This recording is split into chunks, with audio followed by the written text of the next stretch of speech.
Okay ka na? Okay naman. Eileen, na-deliver na ba yung mga samples? Okay, salamat.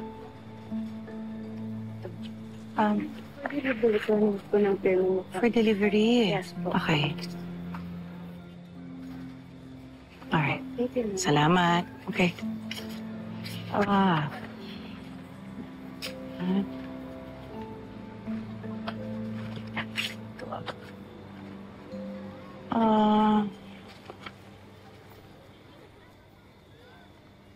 Grabe talaga ang epekto sa'yo ni Manuel, ano? Ha? Ang layo-layo ng Canada, milya-milya, pero grabe yung influensya sa'yo. Isa ka papasa. Walang kinalaman dito si Manuel. Huwag mo nga siyang sisihin.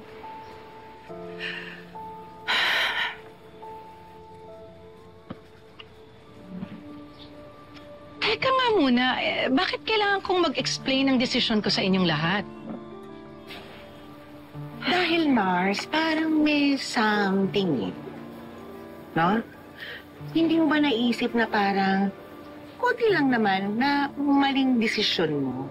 Kasi lahat ng taong nakapaligid sa'yo, mo yun na yung sinasabi, eh. Hindi mo ba naisip na lahat ng taong nakapaligid sa'yo naapektuhan na unang-una ng mga anak mo? Dahil umasa silang magiging tatay na nila tong si Noah. Minahal pa naman nila yung tao. Ikalawa, itong kawawang si Noah, nakangutang na loob. Naapektuhan na yung trabaho. Kung hindi late, absent. At ito ka, nabalitaan ko nung isang araw naglasing daw nung gabi. Mars naman. Kaya siguro hindi mo naman masisisi ako na na-adjit na ako dyan kay Manuel, di ba? Dahil siya ang root cause ng lahat ng kaganapang ito. Wala ngang kinalaman dito si Manuel sa desisyon ko. Hindi nga. Alam mo, Mars, feeling ko lang, ha? In denial ka. Ayun. Nakita ko na. Mahal mo pa rin si Manuel, no? Sayo ko na eh. Kasi ba naman, di ba? Bigla na lang nagbago yung ihip ng hangin. Ikakasal ka na eh. Ikakasal ka na. Pero nagbago pa rin ang desisyon mo. There's really a something. Ganda. Mag-real talk tayo, ha? Sabi mo sa akin yung totoo. Bago ka matulog sa gabi ganito, sino yung iniisip mo? Noah, Manuel. Sino? Sagot? Wala. Talaga lang, ha? O, sige. Pag-gising mo sa umaga ganyan, sino yung unang pumapasok sa utak mo? Sagot? Aba. Mo ko niloloko?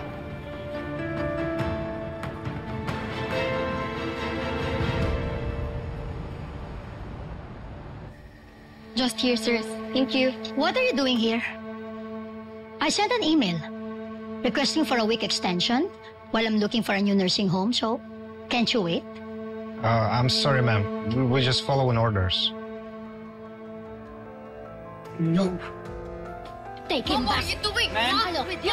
Take him back. Ma'am, What? please be gentle with the patient. Enough.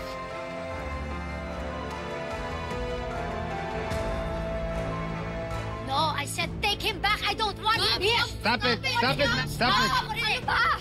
Ma'am, stop it or we will call the police. Mom, stop it! I'll take it from here, sirs. Thank you. Mom, don't worry. Ako po mag-aalaga kay Dad until we find him a new nursing home. What are you talking about? You have school. And what about me? I'm busy looking for a new job. Who's gonna take care of him? Paano pag mag-isa siya dito? Paano pag naiihi siya ang nadudumi? Ano? Magkakalat na naman dito sa bahay? Ano? Babaho na naman tong bahay? Mom, ano ba? Why do you have to say that in front of Dad? Because that's the truth. It has happened before. It will happen over and over again. Someone needs to look after him 24/7. Rizal, hindi ko hayaang mangyari yun.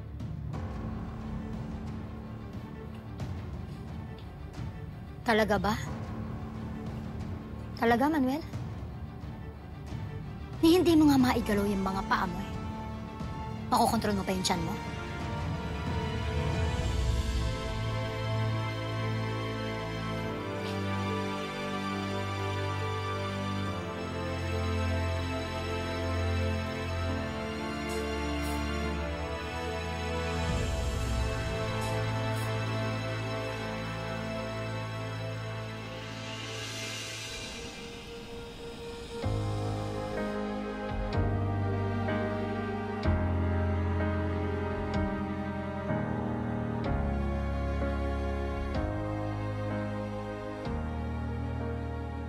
Nay, please. Bawiin niyo po yung sinabi niyo kay Tito Noah. Nay, alam namin ko na bigla lang kayo.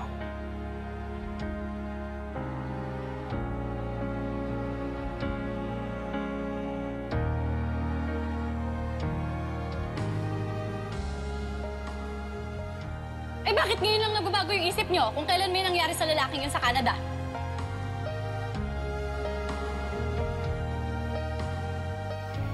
Nagigilty po ako kasi, Nay. Feeling ko po, ako po yung reason kung bakit kayo naghiwalay ni Tito Noah. Yung mga pangungulit ko po sa inyo about kay tatay. In denial kill. Mahal mo pa rin si Manuel, no? Sa'yo ko na eh. Kasi ba naman, di ba? Bigla na lang nagbago yung ihip ng hangin. Ikakasal ka na eh. Ikakasal ka na. Nay, si Tito Noah po nasa labas. Lasing. Ano? Velma! Velma! Velma, can we talk, please? Noah! Noah, anong ginagawa mo dito? Hindi mo sinasagot ang tawag ko. Message ko, hindi mo... Can we talk? Lasing ka eh. Umuwi ka na. Ayoko! Ayoko! Noah, tama na. Lasing ka lang eh. Ako, ayan dyan yung kwartya, oh. Velma, hindi ako papayag. Kailangan natin mag-usap. Please! Napag-usapin. Sabi ko na nga sa'yo lahat. Gusto naman tayo, Guard Velma. ako, guard. May problema ho ba? Ha? Guard eh kasi... hindi, guard. Pwede ba? Huwag ka makialam dito! Ha? Sir, hindi ako pwedeng hindi makialam. Nagugulo ko siya residente dito. Huwag ka makialam, sinabi! Noah, lasing ka Kasi lang huwag mo eh. kawakan! Noah, wag! Halika na! Wag! Tama na! Base! May nagugulo rito sa Block 17, 134. Guard! Wag na, okay na ho. Ako nang bahala sa kanya. Ma'am, hindi ko kayo pwedeng iwan sa kanya. Kuya, okay na po. Nabigla lang po si Tito Noah. Sorry po. Kami na po bahala. Pasensya na. Sige Okay po. na ho kami.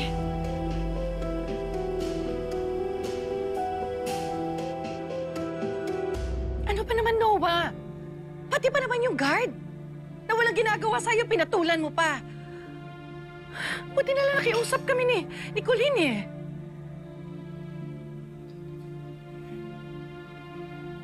Eto, magkape ka muna para mahimasmasan ka. At para makauwi ka na rin ng maayos. Sige na. I won't give up on you, Velma. Paglalaban ko, pagmamahal ko sa'yo. Noah naman. Nakapag-decide na ako eh. Respetuhin mo na lang. Bakit mandali sa'yo talikuran ako, ha, Velma? Ganun ba talaga ang sa tingin mo? Hindi madaling pakawalan ng isang taong importante sa'yo. Nakakakonsensya. Masakit. Mahirap. Pero, hindi ko kayang pilitin eh. Hindi ko kayang pilitin. Dahil unfair yun sa sarili ko. Ilang beses ko ba sinasabi sa'yo, ano bang pwede kong gawin para maintindihan mo lahat? Hindi ako mapayag. Ayoko. I won't just walk away without a fight. Velma, mahal na mahal kita, Velma, and I'll do everything for you to make me love you again. Please, Velma, mahal na mahal kita, Velma, please. Lasing ka Velma, please, Velma. Mahal mo ko ulit, Velma, please. Please, Velma. Bitawan mo ako na! Ito na nga! Bitawan mo ako na! Hindi naman niya magagawa yun. Nalasing lang siya, kaya... Ate, Hindi yun excuse. Eh di ba, Nay, kayo naman ang unang tumulak sa kanya palayo? Kasalanan ko ba talaga? Ha? Siguro ang saya nyo, no? Kasi aalis ako. Ikaw na nag-iisip niyan. Oh, yung budget niya for 3 days nandun sa vanity ko. O, sige na. I have to go. Bakit hindi niyo maintindihan yung decision ko? Madali naman maintindihan eh.